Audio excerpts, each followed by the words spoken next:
Oakland cops hope to arm robots with lethal shotguns. While official language condoning killer robots is shelved for now, Oakland police are still pursuing the option.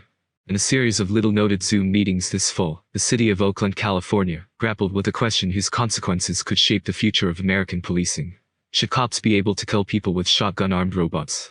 The back and forth between the Oakland Police Department and a civilian oversight body concluded with the police relinquishing their push for official language that would have allowed them to kill humans with robots under certain circumstances. It was a concession to the civilian committee, which pushed to bar arming robots with firearms, but a concession only for the time being. The department said it will continue to pursue lethal options. When asked whether the Oakland Police Department will continue to advocate for language that would allow killer robots under certain emergency circumstances, Lieutenant Omar Dazaquirs, who represented the department in discussions over the authorized robot use policy, told The Intercept, "Yes, we are looking into that and doing more research at this time." The controversy began at the September 21 meeting of an Oakland Police Commission subcommittee, a civilian oversight council, addressing what rules should govern the use of the city's arsenal of military-grade police equipment. According to California state law, police must seek approval from a local governing body, like a city council, to determine permissible uses of military equipment or weapons like stun grenades and drones. Much of the September meeting focused on the staples of modern American policing, with the commissioners debating the permissible uses of flashbang grenades, tear gas, and other now standard equipment, with representatives from the Oakland Police Department. Roughly 2 hours into the meeting, however, the conversation moved on to the Oakland Police's stable of robots and their accessories. One such accessory is the gun-shaped percussion-actuated non-electric disruptor, a favorite tool of bomb squads at home and at war. The pan disruptor affixes to a robot and directs an explosive force, typically a blank shotgun shell or pressurized water, at suspected bombs, while human operators remain at a safe distance. Picture a shotgun barrel secured to an 800-pound Roomba on tanked treads. While describing the safety precautions taken while using the pan disruptor, Dazaquirs told the subcommittee that the department takes special care to ensure that it is in fact a blank round loaded into the robot's gun. This led a clearly bemused Jennifer Tu, a fellow with the American Friends Service Committee and member of the Oakland Police Commission Subcommittee on Militarized Policing, to ask, "Can a live round physically go in, and what happens if a live round goes in?" "Yeah, physically a live round can go in," Dazaquirs answered. "Absolutely. And you'd be getting a shotgun round." After a brief silence, Commissioner Jesse Shea asked the next question. "Does the department plan on using a live round in the robot pan disruptor?" The answer was immediately provocative. "No," Dazaquirs said, before quickly pivoting to hypothetical scenarios in which, yes, just such a shotgun-armed robot might be useful to police. "I mean, is it possible we have an active shooter in a place we can't get to? And he's fortified inside a house? Or we're trying to get to a person?" It soon became clear the Oakland Police Department was saying what nearly every security agency says when it asks the public to trust it with an alarming new power. "We'll only use it in emergencies, but we get to decide what's an emergency." The question of whether robots originally designed for defusing bombs should be converted into remote-controlled guns taps into several topics at the center of national debates. Police using lethal force, the militarization of American life, and, not least of all, killer robots. Critics of the armed robocops note that the idea of predator drones watching American racial justice protests may have seemed similarly far-fetched in the years before it started happening. "It's not that we don't want to debate how to use these tools safely," said Liz O'Sullivan, CEO of the AI bias auditing startup Parity, and a member of the International Committee for Robot Arms Control. "It's a question of, if we use them at all, what's the impact going to be to democracy?" Some observers say the Oakland Police's robot plan contradicts itself. It's billed as a de-escalation facilitator, but they want to keep it open as a potential lethal weapon. Jamie Omar Yassin, an independent journalist in Oakland who has documented the commission meetings, tweeted, "As with any high-tech toy, the temptation to use advanced technology may surpass whatever institutional guardrails the police have in place." Matthew Goriglia, a policy analyst with the Electronic Frontier Foundation, said, "The ease of use of weapons, as well as the dangerous legal precedents justifying the casual use of weapons, makes police less likely to attempt to de-escalate situations. It in many ways lowers the psychological hurdle for enacting that violence, when it's just a button on a remote control." Tu hopes that by cracking down on shotgun robots before they come to be, Oakland and cities across the country can avoid debates about limits on police powers that only come after those powers are abused. She pointed to the Oakland police ban on using fire hoses, a bitter reminder of abuses in American policing from the not-too-distant past. "We have an opportunity right now to prevent the lawsuit that will force the policy to be rewritten," Tu said. "We have an opportunity to prevent the situation, the harm, the trauma that would occur in order for a lawsuit to need to be initiated." Skeptics of robo-policing, including two, say these debates need to happen today to preempt the abuses of tomorrow, especially because of the literal and figurative distance robotic killing affords. Borglias said, it in many ways lowers the psychological hurdle for enacting that violence, when it's just a button on a remote control. Dallas Police Headquarters attacked overnight, leads to standoff with suspect. Oakland Police are seeking to use live shotgun rounds in an attachment to the Remateka Droz Mark VA1, a robot seen here in a standoff where Dallas Police deployed the robot in Dallas, Texas, on June 13, 2015. As the Oakland Commission hearing went on, Das Acquires invoked a controversial 2016 incident in Dallas. Police had strapped a C4 bomb to a city-owned robot and used it to blow up a sniper who killed 5 police officers during a downtown rally. It is widely considered to be the country's first instance of robotic police killing. While police generally heralded the ingenuity of the response, others criticized it as summary execution by robot.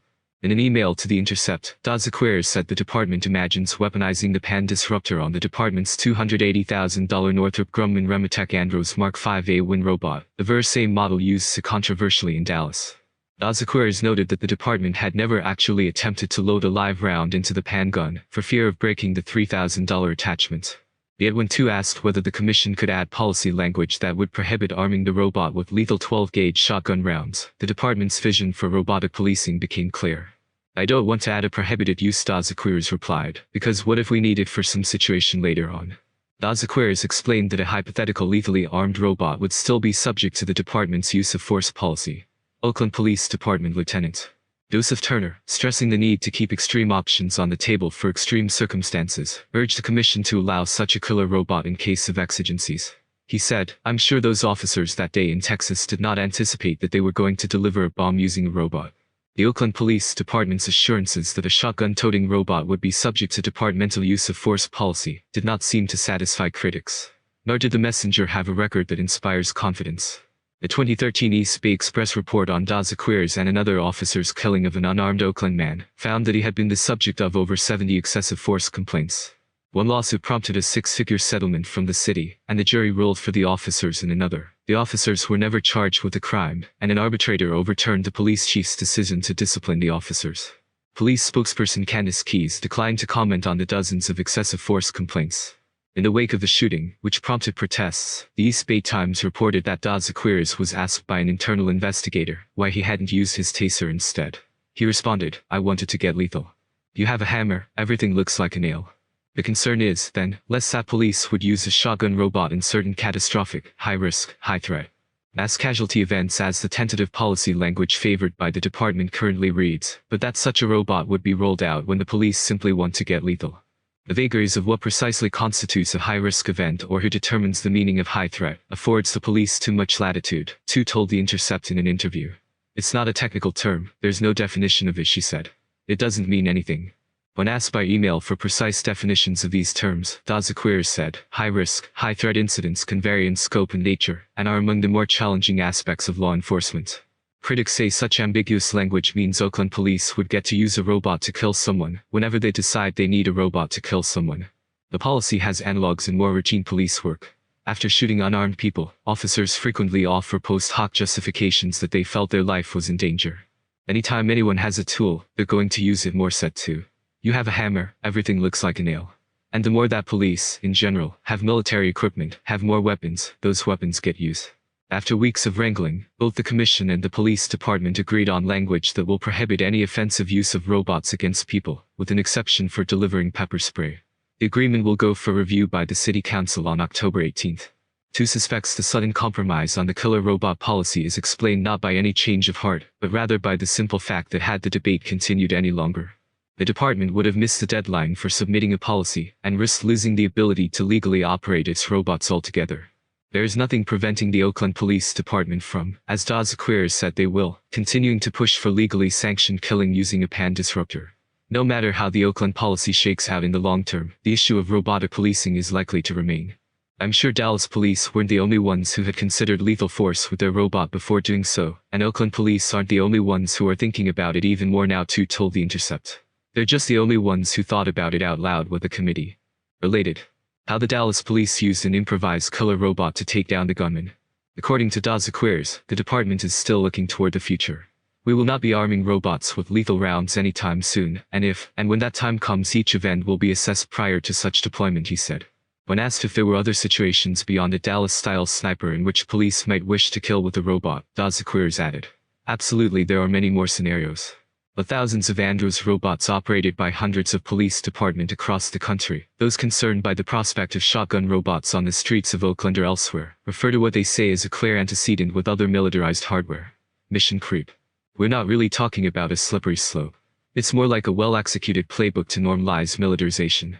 Once the technology is feasible and permitted, it tends to linger.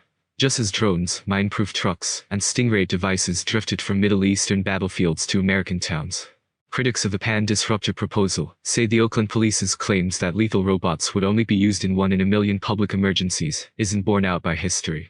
The recent past is littered with instances of technologies originally intended for warfare mustered instead against, say, constitutionally protected speech, as happened frequently during the George Floyd protests. As you do this work for a few years, you come to realize that we're not really talking about a slippery slope. It's more like a well-executed playbook to normalize militarization, said O'Sullivan, of Parity. There's no reason to think the pan-disruptor will be any different. One can imagine applications of this particular tool that may seem reasonable, but with a very few modifications, or even just different kinds of ammunition, these tools can easily be weaponized against democratic dissent.